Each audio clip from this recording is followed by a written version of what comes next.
Hello friends, welcome to our YouTube channel. Now in today's lecture we are going to discuss about the important effect, that is Doppler effect in sound. Okay? Doppler effect means what? Doppler effect means तुम्ही कधी तर observe केला असेल की आपण जर एखाद्या railway स्टेशनवरती उभा असेल, ट्रेन येत असेल तर ट्रेनच्या व्हिसलिंगचा आवाज जो आहे तो आपल्याला जवळ येताना किंवा आपल्यापासून ट्रेन लांब जाताना हे वेगवेगळं जाणवतो. म्हणजे इथं काय होतं, आपल्याला त्या ट्रेनचा विसलचा आवाज जो आहे तो कधी कमी होताना कधी अचानकच वाढताना फील होणार आहे. हे जो इफेक्ट आहे हा असतो डॉपलर इफेक्ट. ठीक आहे, आता ह्याच्याबद्दल आपण बघायचं की ही ऍक्च्युअली इफेक्ट काय असणार आहे. So with the help of a video, first I will explain the what will happen here actually, and त्याच्यानंतर आपण डिस्कस करू त्याचे डेफिनेशन आणि फॉर्म्युलेशन बद्दल. Okay, so see here, if observer is at rest, म्हणजे एखादी वस्तू जर थांबलेली असेल, एखादा जो ऐकणार आहे साऊंड तो जर थांबलेला असेल, तर वेव्ज जी असणार आहेत त्या सोर्स पासून निघणार आहे ह्या तुम्ही बघताय की सगळ्या बाजूने सेम निघतायत. म्हणजे प्रत्येक सर्कलचा डिस्टन्स जो आहे तो सेम आहे. म्हणजे याचा मिनिंग काय असतो की ऑब्झर्वर जर रेस्टवर असेल, साऊंड त्याच्या जवळ असेल, दोघं जण जर म्हणजे कोणच मुव्हिंग मध्ये नसेल तर आपल्याला ते फ्रिक्वेन्सी जी आहे ते सेम जाणवणार आहे. ठीक आहे, आता बघा ह्याच्यामध्ये हे डायग्राम मध्ये मी एक ॲम्ब्युलन्स दाखवली आहे. ॲम्ब्युलन्स त्या ऑब्झर्वर कडे येते. ऑब्झर्वर कडे ज्यावेळेस ती ॲम्ब्युलन्स येणार आहे त्यावेळेस आपल्याला काय होणार आहे, ते वेव्ज जे निघतात ते वेव्ज जर ऑब्झर्वर कडे येत असतील तर कॉम्प्रेशन हा फॅक्टर तिथं साऊंड वेव्हचा होतो. त्याच्यामुळे काय होते, फ्रिक्वेन्सी मध्ये चेंज, माणसाला जे ऐकताना येणार आहे ऑब्झर्वरला ते फ्रिक्वेन्सी मध्ये बदल जाणवणार आहे. आणि तेच जर त्या माणसाला पास करून ॲम्ब्युलन्स पुढे गेली असेल तर आता ते ऑब्झर्वर पासून लांब जाते. ऑब्झर्वर पासून लांब जात असताना बॅक साईडला सोर्सच्या काय होणार आहे, कॉम्प्रेशनच्या उलट रेअर फॅक्शन.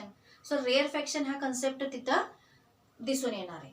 म्हणजे इथं काय होतंय, Wien observer is at rest, source त्या ऑब्झर्वर कडे येत असेल तर रेअर फॅक्शन, लांब जात असेल तर बॅक साईडला कॉम्प्रेशन, बॅक साईडला रेअर फॅक्शन.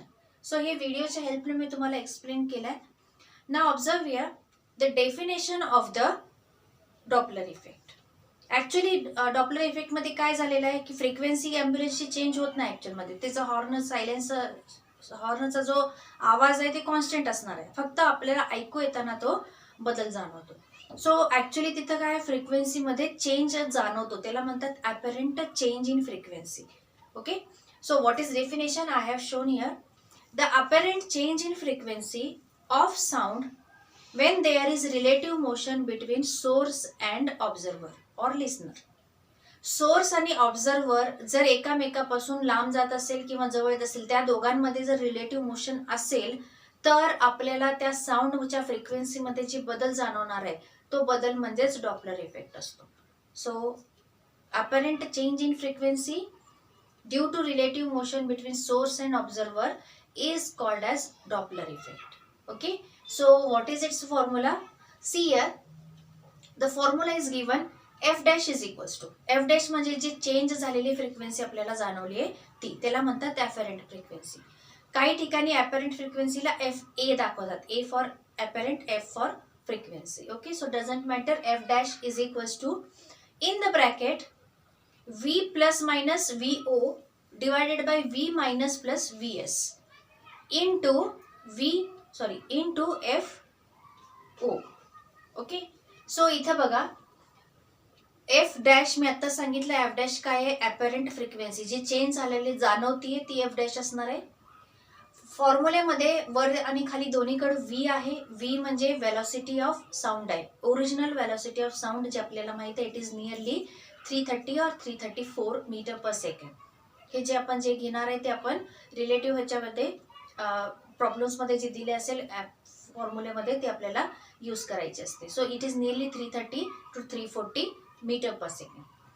VO म्हणजे ऑब्झर्वरची वेलॉसिटी आहे आणि VS म्हणजे सोर्सची वेलॉसिटी आहे. दोन्हीपैकी कोणी पण मूव्ह होऊ शकतं किंवा कधी कधी दोघं पण मूव्ह होऊ शकतात, त्यामुळे दोघांची वेलॉसिटी इथं त्या त्या केसेसमध्ये आपल्याला घ्यावे लागतात. आणि ब्रॅकेटच्या बाहेर दिलंय एफ नॉट.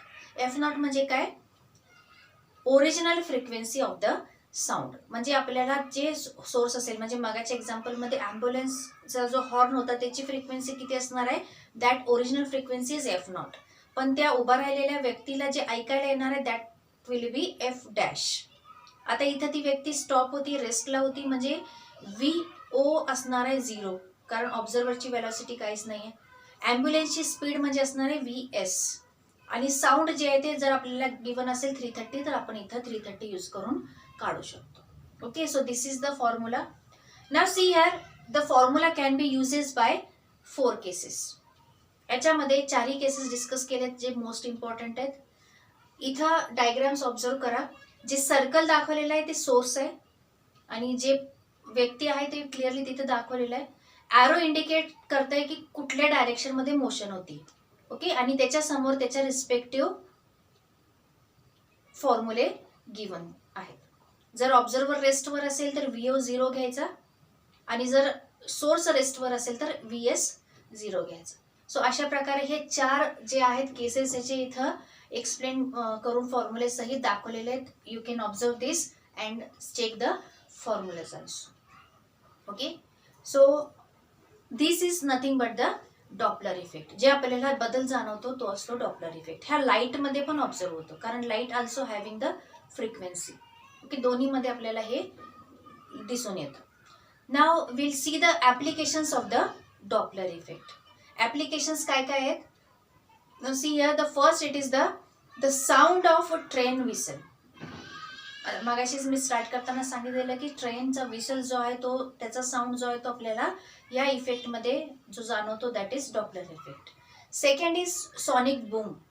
सॉनिक बूम ही एक सायंटिफिक कन्सेप्ट आहे. You can Google it and you can know more about the sonic boom. पण ह्याच्यामध्ये जे कन्सेप्ट वापरतात ते डॉपलर इफेक्ट आहे. Third is the Doppler radar.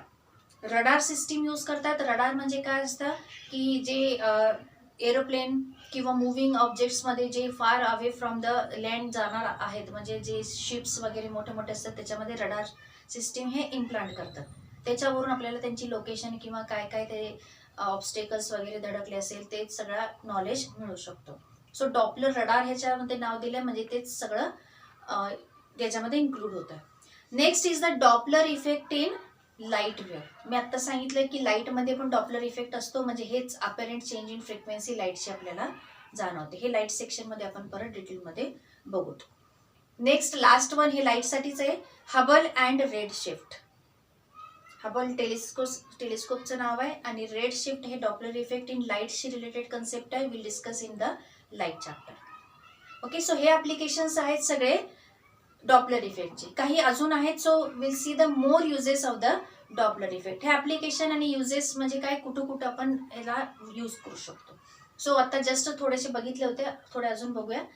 So what are the more uses? See here, in the radar system. Radar सिस्टीममध्ये इथं फक्त काय केलेलं आहे, मी थोडंसं एक्सपांड करून सांगितलं की रडार सिस्टीम कशा कशामध्ये वापरायचं आहे. एरोप्लेन वगैरे जे आहेत ते नाव इथं दिलेले आहे. So it will be useful for you. Next आहे bats hunting or dolphin hunting.